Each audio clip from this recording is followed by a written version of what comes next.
Welcome to Strip Cover Lit, where we squeeze the bigger picture out of literature. I'm Adrian Fort, and we are here for another poetry discussion, a poetry discussion that will come to us, of course, from the wacky, wacky world of Willie Blake. Let me take 1 second here so this does not fall. Okay. I think you're all right now. The poem in question is known as London, and it reads as such. London. I wander through each chartered street near where the chartered Thames does flow, and mark in every face I meet marks of weakness, marks of woe. In every cry of man, in every infant's cry of fear, in every voice, in every band, the mind-forged manacles I hear. How the chimney sweepers cry, every blackening church appalls, and the hapless soldier's sigh runs in blood down palace walls. But most through midnight streets I hear how the youthful harlot's curse blasts the newborn infant's tear and blights with plagues the marriage hearse. Now,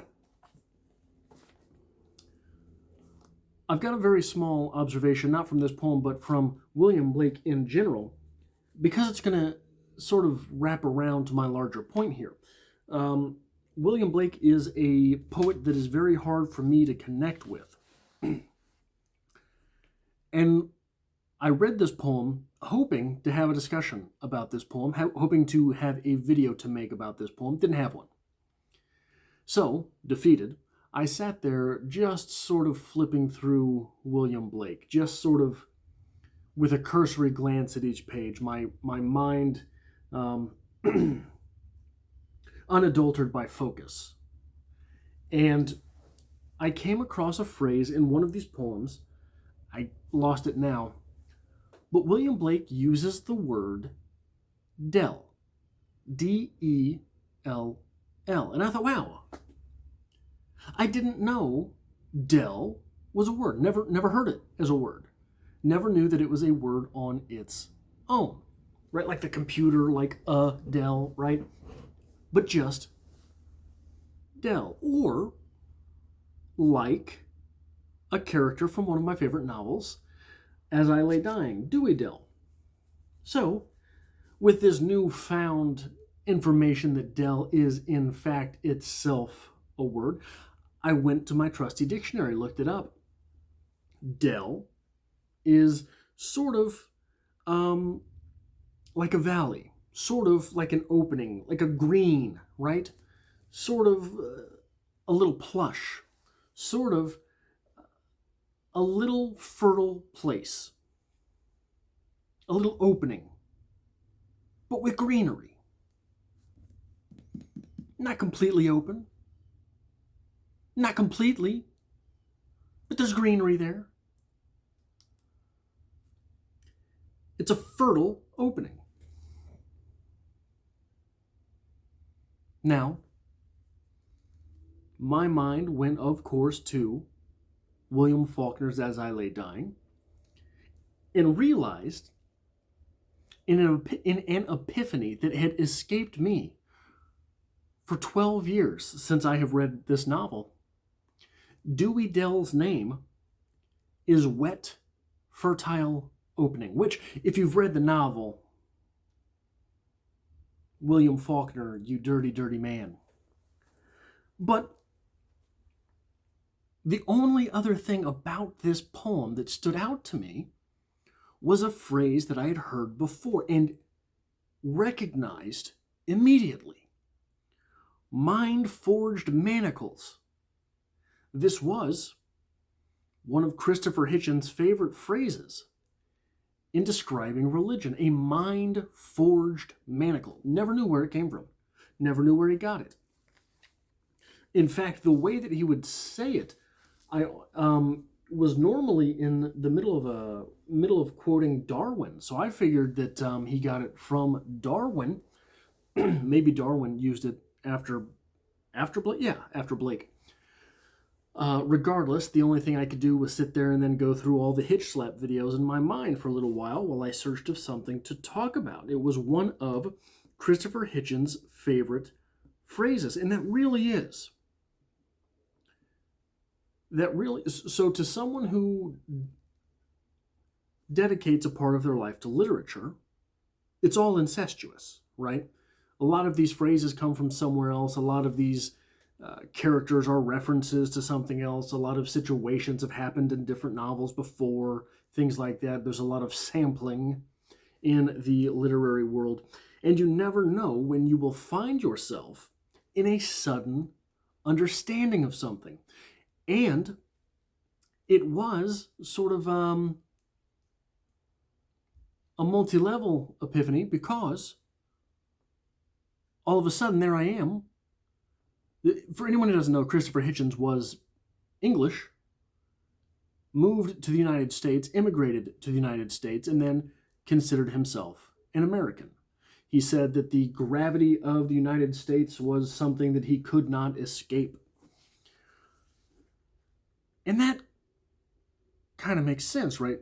Hitchens left London for the United States, and that's kind of the point here, right? Just listen to this poem. Hopefully I can get through it without ruining everything this time. London. I wander through each chartered street now where the chartered Thames does flow, and mark in every face I meet marks of weakness, marks of woe. In every cry of every man, in every infant cry of fear, in every voice, in every ban, the mind-forged manacles I hear. How the chimney sweepers cry, every blackening church appalls, and the hapless soldier's sigh runs in blood down palace walls. But most, through midnight streets I hear, how the youthful harlot's curse blasts the newborn infant's tear, and blights with plagues the marriage hearse. What hell of an image. What a hell of an image, right? Who wants to be here? Who wants to be in that place? How degenerate, how terrible a picture. Our speaker, our subject here, should consider leaving. There's so much debauchery present. He's got to get out. Right? Isn't that the point of the poem?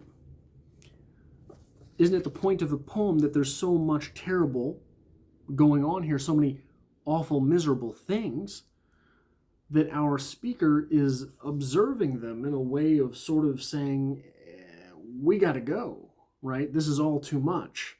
There's too much going on here. Nothing is light.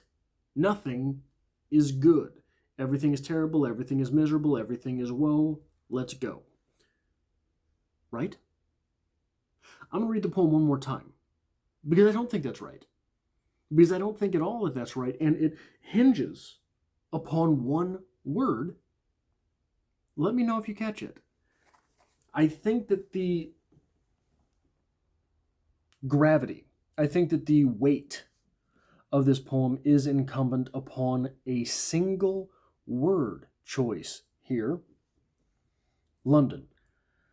I wander through each chartered street near where the chartered Thames does flow, and mark in every face I meet marks of weakness, marks of woe. In every cry of every man, in every infant's cry of fear, in every voice, in every band, the mind-forged manacles I hear. How the chimney sweepers cry, every blackening church appalls, and the hapless soldier's sigh runs in blood down palace walls. But most through midnight streets I hear, how the youthful harlot's curse blasts the newborn infant's tear, and blights with plagues the marriage hearse. Did you catch it? Our speaker isn't going home. Our speaker isn't walking to work. Two things that you have to do in life, right? You got to go home, you got to go to work, you got to go between the two.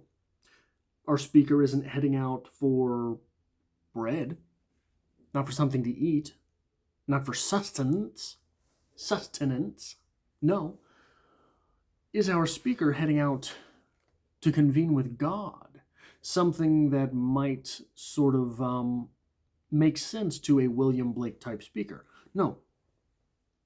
None of this. None of this at all. I wander through each chartered street. Our speaker here is simply wandering. And you mean to tell me that while you're wandering, there's not one woman out there singing a love song? There's not two children playing tag in the street? There's not a dog and cat chasing each other?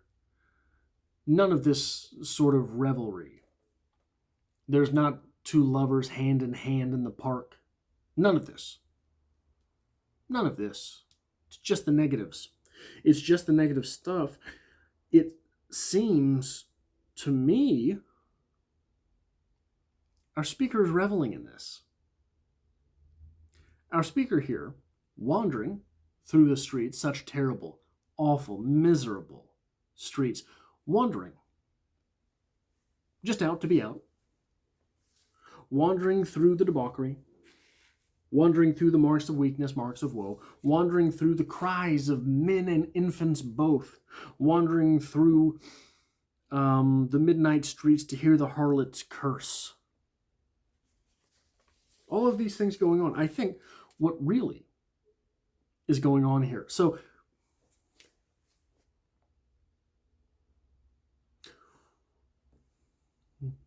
one of the most interesting things in literary criticism as it has come about, not as it started, but as it has come about with new criticism and all of the schools of thoughts around criticism, and I'm not here to endorse any of them. What I'm here to say is that all of them are useful because what they do is provide you tools for thought about literature.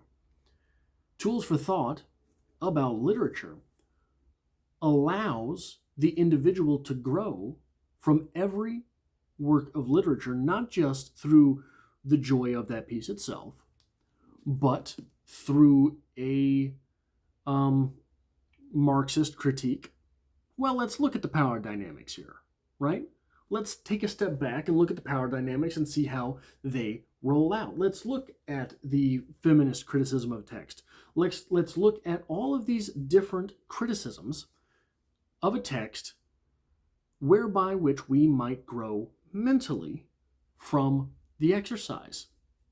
One of these things which is fairly fresh in the world of criticism is the idea of the unreliable narrator. This is to say, sometimes the narrator is outright lying to you. The narrator saw a blue ball, but he's telling you he saw a red ball. For whatever those lies are worth, we're able to break them down through maybe actions of another speaker. If our narrator is telling us the ball was red, and another character keeps referring to it as a blue ball, somewhere along the line something is broken down. That's right on the surface, right? That's one of the more difficult ways that a narrator can be unreliable, because we have to take nothing for granted in that reading.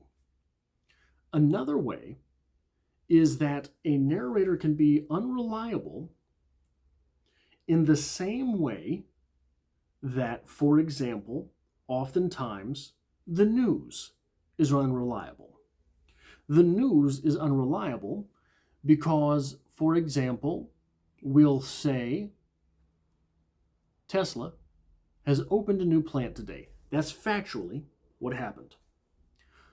But if the person commentating on the news decides to tell you the controversial Elon Musk has opened another gigaplant in Berlin today in order to mass manufacture the long tailpipe electric cars that use rare earth minerals. All these things are true. They're not necessarily, they're more likely than not tangential to the information that needs to get passed along. This is, in some ways, sort of passing along a confirmation bias. It is an unreliable narrator through the confirmation bias of our speaker being given to the reader without the designation of those opinions being noted as opinions. This is all literature. This is all literature, really. But to what extent does this type of... So this is one of the things that Hemingway tried very hard to chip away at. Hemingway tried to present raw, naked stories without embellishment, except for from the characters in the piece, not the speaker, but the characters. Whether or not he was successful in that varies greatly depending on the story. Because oftentimes, even the choice of subject matter could tell you a thing or two about the writer, not even the speaker. So what we have here with this speaker in London is a bit of confirmation bias, is it not? You mean to tell me in all of London, not one happy thing was going on, despite the fact that what you are doing is simply wandering and reveling? It seems to me that our speaker herein is just a wretch, just a wretched SOB. That it seems to me that our speaker here is, in all the ways necessary to a poem being conveyed, slanted, a certain slant of light, from the onset.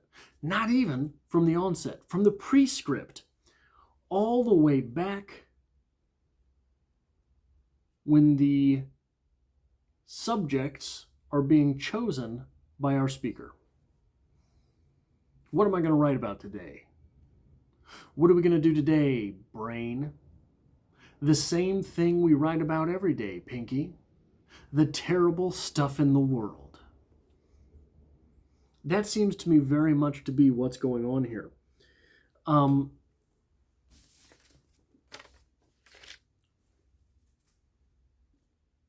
Anytime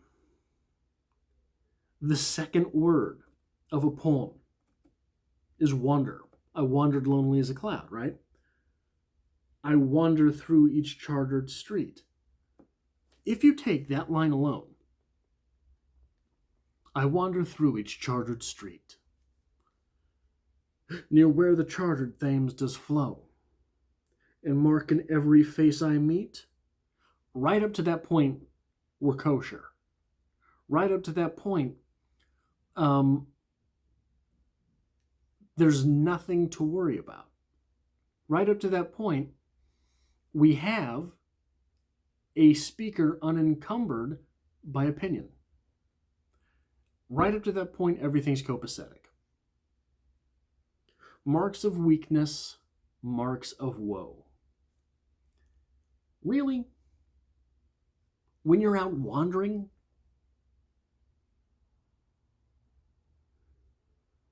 what does it mean to wander? What do you mean by wander? Right? What does it mean to wander? When you wander, you go out without something in mind to do. Our speaker, however, is finding the old paths through his brain anyhow. Instead of wandering, think of it with the O. Wonder. Do you wonder? No. Our speaker's mind is already made up. That is all I have time for with this poetry discussion. I hope to have you back for the next poetry discussion on the channel. As always, if you hit that like button, it really does help me out here on the channel. And if you were here by chance but not design, consider hitting that subscribe button and sticking around for more poetry discussions in the future, poetry reviews in the future, short story discussions, short story reviews, novel read-alongs, all those things that I do here on this channel. And I hope to see you back for the next video.